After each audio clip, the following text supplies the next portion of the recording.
He was a kid from the Bay Area with a difficult relationship with his mother. And while most kids could relate to that kind of situation, only one kid was the multi-talented and charismatic son of Afeni Shakur, a controversial leader in the Black Panther Party. Episode 2 of the documentary series Dear Mama, the saga of Afeni and Tupac Shakur, explores Tupac's initial commercial success and controversy.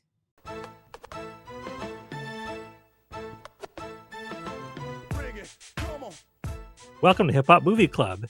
This is a show for Gen X hip hop fans who want to relive the glory days and reconsider classic and modern hip hop films from a current day perspective. Together, we'll explore some of the larger societal issues raised in these films. If you've seen today's movie before, then you'll learn some fascinating trivia you might have missed. If you haven't seen today's movie before, then we'll help you decide whether this film is worth your time. Either way, you'll be a smarter hip hop fan by the end of this episode. The next 30 minutes or so, you get all this and more. We're three old heads who put their old heads together to vibe on these films for you. I'm Dino Wright, serial podcaster, filmmaker, and longtime hip-hop fan since Hot Hits 98 in Philly played It's Tricky by Run DMC in 1987. I'm JB, 80s and 90s nostalgia junkie, longtime hip-hop fan. And I don't mean to brag, I don't mean to boast, but we're like hot butter on your breakfast toast. Hat tip to rapper's delight. Nice. I'm Boogie, the DJ, longtime hip-hop fan, and my favorite MC of all time is Rakim. My favorite group is Public Enemy. In this episode, we'll answer the question, did the message in Tupac's music get through, or was he misunderstood?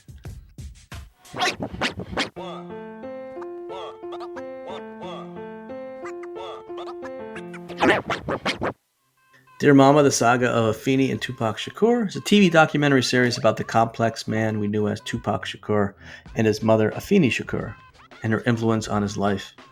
It premiered on FX on April 21st, 2023 and is available on Hulu.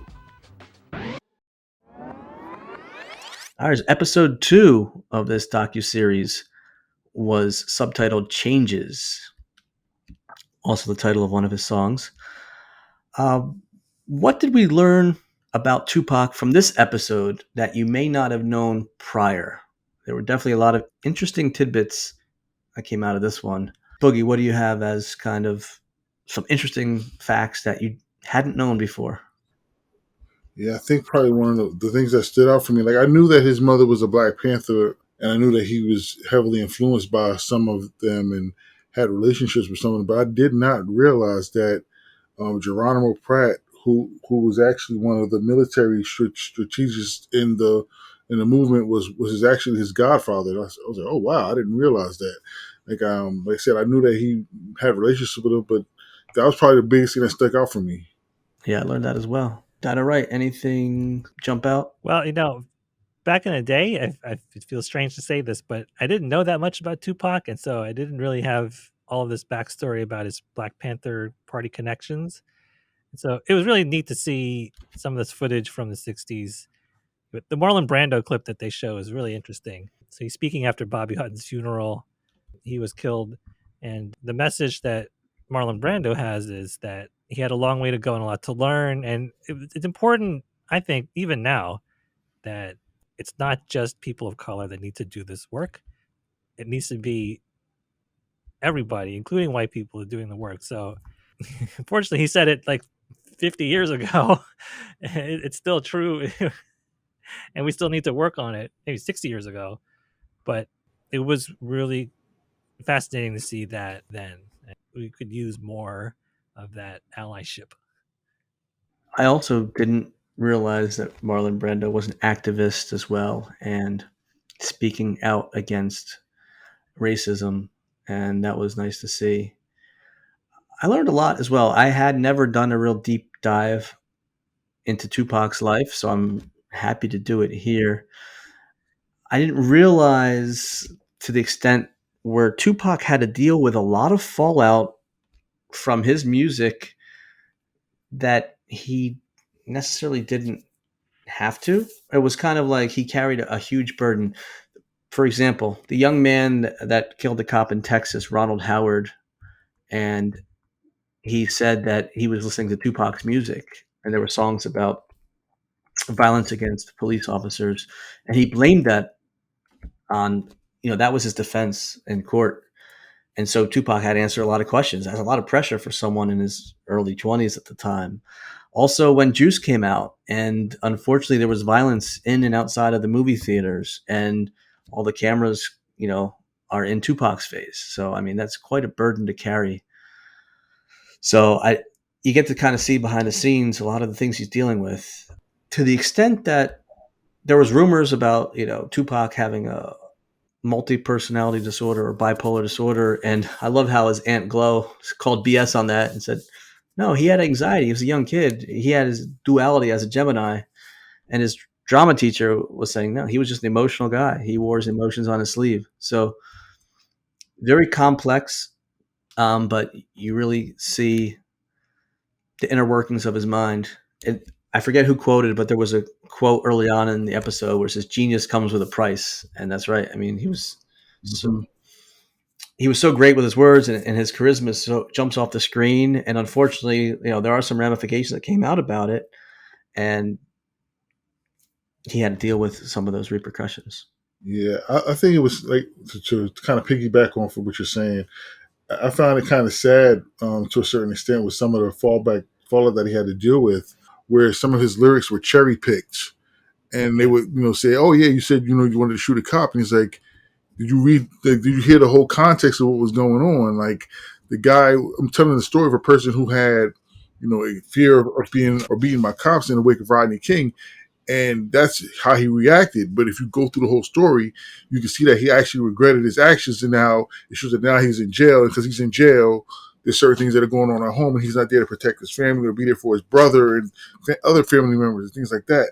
And he was on that talk show and with the police officers, and they were just kind of coming at him, but he was standing his ground, and he was able to fully explain his lyrics in the full context and not just the one line where it says, I shot somebody, but he would tell a story of like what happened and why that happened and how he wasn't necessarily advocating for violence. He was just telling a story about, yeah, this is what happens in the neighborhood. And I'm not saying it's the right thing to do. I'm just telling the story. I'm not advocating for anything. Y'all are just kind of taking my words and twisted them to fit your narrative, but that's not the case. And it was good to see that he was able to articulate himself to the point where the audience was kind of taking. You can see the shift with the audience when he would say something. The audience was applauding, like yeah. And I was like, that was kind of cool. Definitely, I saw the same. I was going to ask you guys, like, what was some of the, Dynamite, you mentioned some of the historical footage that we saw, but the footage of those talk shows was powerful. I had never seen those back when they were shot live. And to your point, Boogie, they're saying, "Oh, you have all these songs about killing cops." And Tupac, like I said, he was very articulate. He says these are actually they're songs about police brutality and self defense. I'm not saying go out there and just pick off cops. Like, you have to understand what my race has been through. Between the Rodney King, and he Mm-hmm. himself was beaten by the Oakland PD, and that scarred him emotionally. And Yeah. you got to remember also, a lot of his mentors were in jail. They were locked up with the Black Panther 21 trial, and accused of having plots to blow up municipal buildings, department stores, and everything like that. And they were just shootouts occurred. So many of those Black Panther leaders were killed. That you mentioned Huey Newton, Bobby Hutton, Fred Hampton, who was only 21. He was a very peaceful man. He was gunned down by the feds, Yeah. as well as Mark Clark. So a lot of police brutality and oppression. And they're saying about the one police officer. They were saying that he has to patrol in dangerous neighborhoods. He's like, yeah, but we live in that neighborhood. We don't have Yeah. badges. We don't have guns. We don't have Mhm. we don't have. And he just broke down. He's like, yeah, we're just there. We don't have any of the resources or protective devices or equipment that you have. We're just there, living there. You patrol there and you leave. We have to live in it. And I was like, wow, yeah, that's Yeah. a strong point right there. Yeah, we don't have tear gas. We don't have bulletproof vests. Yeah, exactly. Yeah, Yeah, I was like, wow, that's a strong rebuttal right there. It's like, wow. yeah, and I was impressed.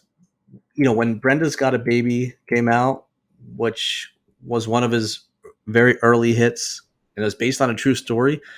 And it was just amazing how young he was. And no one had ever told a story quite like that. It had all these very serious topics like incest, molestation, Mhm. attempted suicide, homicide. It just wows you. And that's when a lot of people perked up. It was like, wow, who is this kid? It was based on a true story. Yeah, He wrote it in his own words. yeah. I remember when that song first came out and they had that. I don't know if they had it out there, but the box where you could order the videos. That video would go off and come right back on. It go off and come right back on. It would play about 10 times in a row where people were just ordering it nonstop. It came on so many times to the point where I got tired of hearing the song. Like the first few times I was like, okay, but seriously, it came on that much that I would just turn. I was like, all right, I'm done with this channel. It just keeps playing the same video over and over again. Like I know the song, I know the video, like it's a great song, but after hearing it over and over and over and over again, it was just like, wow. But that just goes to show how impactful it was. And like you said, JB, like there had never been a song of that told that kind of story with that emotion. Like the tone of the song just was very it pulled you in. It pulled you in. It made you feel emotions. It didn't have a hardcore beat to it when him telling the story that, okay, well, you have to really sit down and listen to it. Like, meanwhile, you're like dancing and dancing and dancing. And like, wait a minute, this song is about what? Yeah. Like, you didn't want to dance to the song. You Nope. knew that when you heard it, that it had a serious tone to it. You wanted to listen to what was going on. And at the end of it, you're like, wow, that's really messed up. Yeah, not a party starter. Right. There's no confusion in this song, like with a party song. Like you're not gonna put Brenda's Got a Baby on in a club or a cookout or something. It's like, wow. Ooh, wow. And then I remember when I think it was not too long after it came out, I actually did catch an early interview of him, and he was telling about how it was a true story. So I think that's probably one of the things too that made me not want to listen to it as much, because I would hear it and I'm like, oh man, this is a true story. And in my head, I'm like, that's messed up. And it was so, it gave you strong visuals, and I'm like, I can't, no, I would just start turning it off. Like, I can't listen to this anymore. But, I think that's kind of the point. Like it facilitated discussion and dialogue. So it was very necessary. Definitely. What other elements did you like about this episode that was another teaching moment, or something else that surprised you or shocked you? Any other comments to that effect? I think some of the footage, I do like how they kind of gave a little bit of the historical context about with the Black Panthers had to face under J. Edgar Hoover's leadership with the funding and installation of the COINTEL programs that started to infiltrate and dismember facets of the Black Panther Party. Because I don't think. I mean, I've seen documentaries where they talk about it, but it's rare that you hear it in that context of how it related to Tupac and how it made him the way he was, as far as how he didn't have that much of a trust for law enforcement because of him knowing that. I mean, basically, that was his family. I mean, for sense of purpose, that was his family, blood or not. That was his family. He saw what his family was dealing with, and knowing those people personally, and seeing how they were treated and what was being said about them and how they had to defend themselves. Especially his mother had to take the stand and basically was her own attorney during the trial. So I think that was kind of cool to kind of give a little bit of a background of why he was how he was as far as his reasoning or how he felt about law enforcement. It wasn't just he was F the police or anything like that.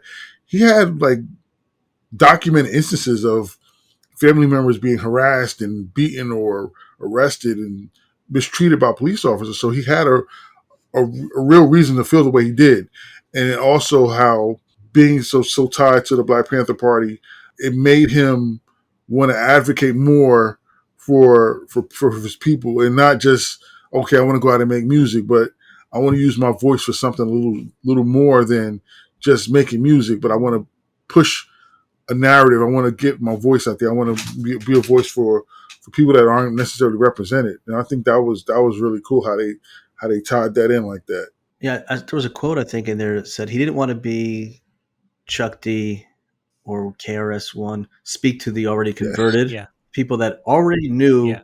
that they're up against it, where he wanted to reach the pimps and the pushers and the people that were maybe less educated, and get them to rally behind the cause, Yeah. and stand up for Yeah. their rights.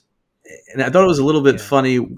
Well, he's at these rallies. I think there was one in Indiana, and it's with like the Yeah. Black Panther folks, and he's using vulgar language. He's dropping the F-bomb here and there, and they're like, "Could you please?" And he's like, "No, man, this is real stuff." And he wanted to really cut through, the politeness, because it's something that needs to be dealt with. You're dealing with, Yeah. nasty conditions and racial profiling. Yeah, say, yeah, you can't be more offended by my language than what's really going on. right. Mm-hmm. And I agree with him on that point. I say, hey, listen, it's not his delivery. Like you got to listen to what he's saying, not necessarily the language. He's making Yeah. valid points. In the language, yeah, he's a little rough, but you got to understand that what he's saying is you can't be offended by his words. There's actual things going wrong. Like that should bother you more than what he's saying. Exactly. How he's There's delivering it. there's worse problems than the coarseness of his language. Right. Yeah. Yeah. And he also makes an excellent point about once he got some success after Juice and Poetic Justice, a lot of people didn't like the tone that he was taking. And he went right back to his trauma with the police. Like he still has the scars. And just because he has some money doesn't mean he needs to calm down. Right. Now that he has a platform, he he turned up the volume. And I think Yeah. take a lesson from his activism in that way. He's got the megaphone now, and he didn't shrink away from using it. Another thing I learned was, he had the tattoo of Thug Life, and I didn't realize that there's like a Thug Life code that he lived Yeah, by, which actually was more like anti-violence. Again, it was more about yeah, activism and trying to stand up for yourselves and reach a lot of the society that doesn't get reached by media. It also made him a yeah, target more so because yeah, someone with yeah. a Thug Life tattoo. Those the people that get offended by that don't usually take the time to try to understand what Right. you know. They don't take the be curious, not judgmental tack. They do the judgmental tack.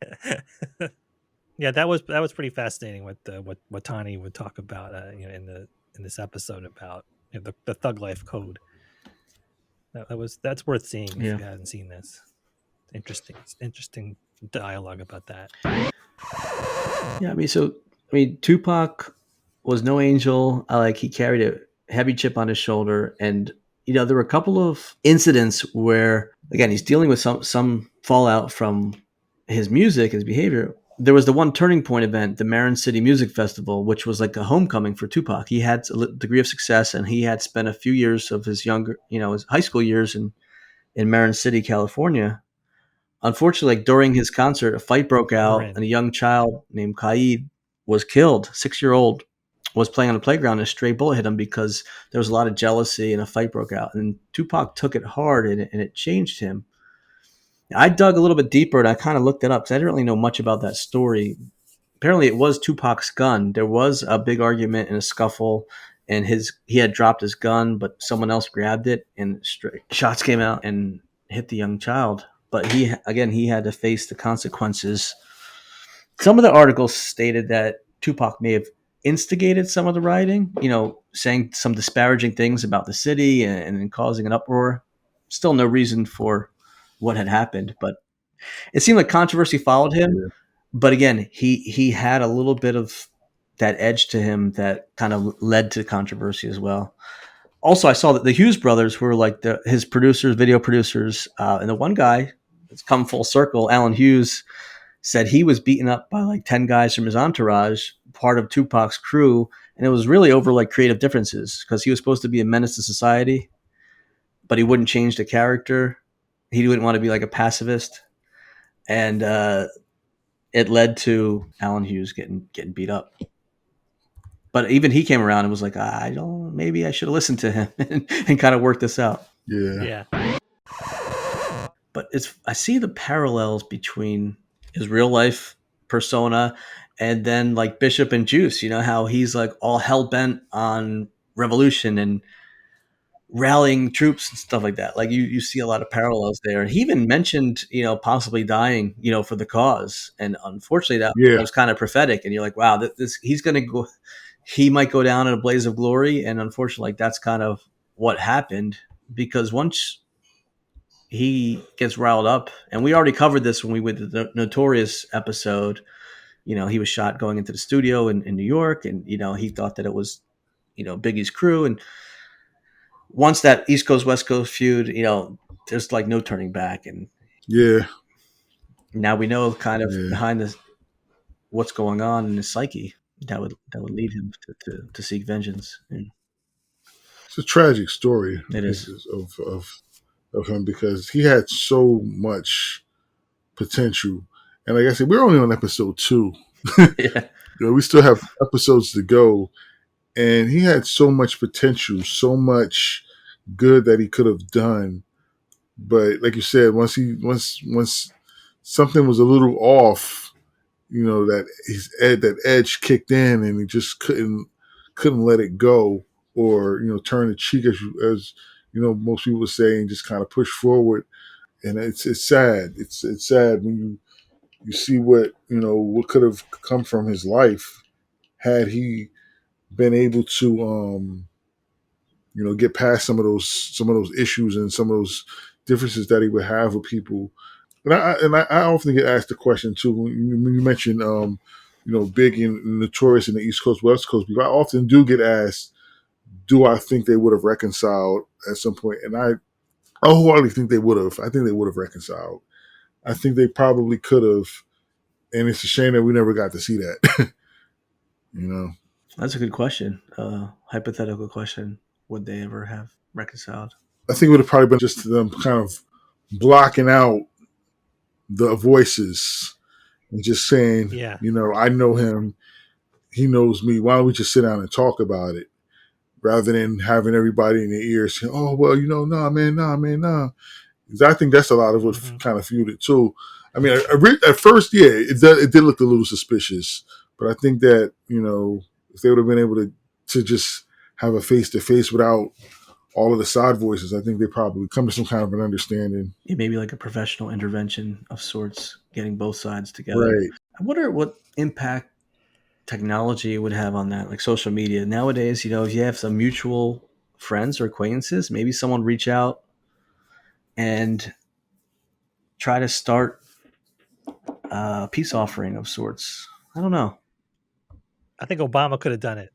He may have. Obama could have brought them together. If they would have lived to see Obama's administration, he may have. Yeah. That's a good one. And towards the end of this episode, they show him moving to Atlanta in 1994, and he had adapted well, and it was kind of nice to see. Afeni had been out of rehab. Tupac had bought Afeni a house with a lot of land, and they had a shooting range, and so they got to see some of the fruits of his labor, and he got to see that before he passed. So I thought that was nice to see. Yeah, absolutely. I mean, I think like most people would, take some great pride and get to a certain period where you can take and give back to your mother the way he was able to do for her. And yeah, things were bumpy, but at the core of it, there was definitely love, for her, and that fact that he was able to do that for her, was a beautiful thing. And I don't know if this is a spoiler alert, so I may cut this out, but the demo of Dear Mama gets played at the end of this episode. And so we start to see this kind of reconnection that they have after she stops using, and they're out in Atlanta. So it sets up, I think, for the next 3 episodes, the final 3 episodes, I guess, the real Dear Mama story. So Yeah. to be continued. Another point that it was good that they mentioned was when he was cast in Poetic Justice, and everyone was talking about how excited he was that he was cast in that movie. He was getting to work with Janet Jackson, such a high caliber, even though she wasn't an actress, but she was still a high caliber star. Like everybody knew her, and he was like, "Wow, I get." Wait, Good Times wasn't enough. Isn't that already a legend for Good Times? I think she's an actress. If you want Good Times, then you're an actress. Even Bookman. But it was good though to see that everybody was talking about that he was excited, and that even like critics and everyone were kind of starting trying to look at him, because first we had Juice and now we have Poetic Justice, and then it was a completely different character than Juice, and he nailed it, and it was good that they kind of were able to give a little tidbit about that as well. I took that and to think because we reviewed Poetic Justice on this podcast. Perhaps it was unfair of me to compare it too much to Boys in the Hood because it was Singleton's second film, and so I think my takeaway from this is to reconsider Poetic Justice, maybe watch it again and see. You could really see how good of an actor Tupac is in this Poetic Justice, and maybe the story wasn't John Singleton's best directing work, but it's still pretty good, I think. Yeah, there's definitely some top-notch emotional acting in that film. Like you said, the story is not necessarily the greatest story, but the character development and the acting was top-notch. Yeah, you can see his charisma once again on the screen, which jumps off the screen. Another thing I liked about this episode is you get to hear some of the songs again. Like you see some clips from Brenda's Got a Baby, the video. Mm-hmm.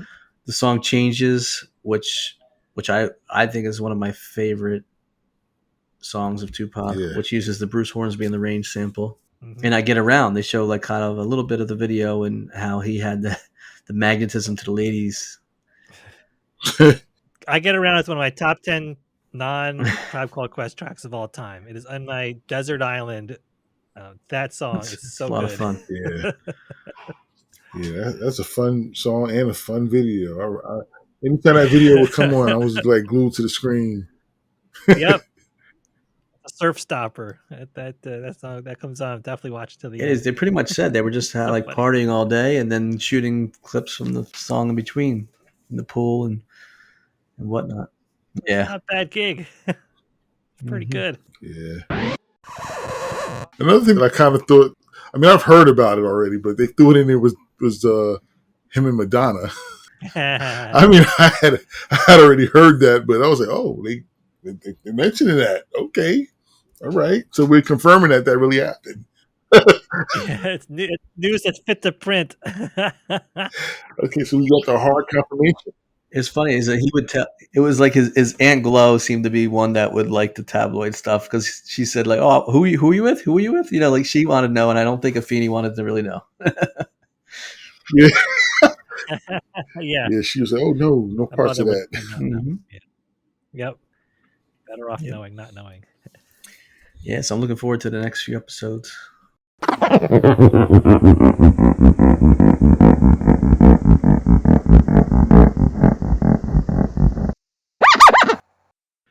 I should mention too, over the summer, there's a museum in New York called Poster House, and I went in the spring, and they had an exhibit on branding the Black Panther Party. So I'll throw some of this on the Instagram. Really interesting stuff. I'll definitely put the photos I took on our Instagram at Hip Hop Movie Club.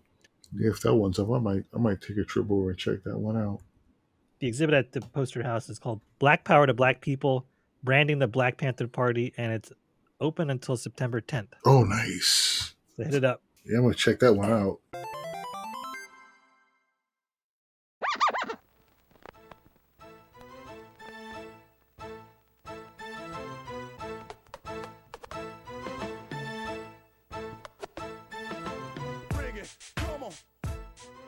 Hip Hop Movie Club is produced by your HHMCs, JB, Boogie, and Dino Wright. Theme music by Boogie. Check us out on Facebook and Instagram at Hip Hop Movie Club.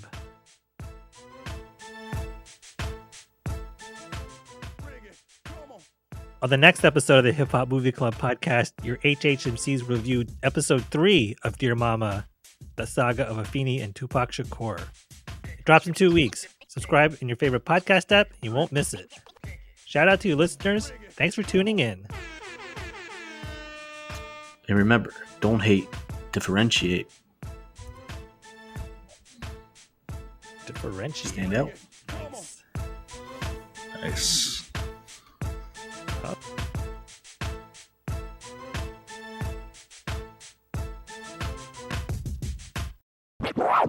Shout out to Brain Freeze Trivia in the Lehigh Valley. Check out the Instagram, brain_freeze_trivia_time. That's Brain Freeze Trivia time on Instagram.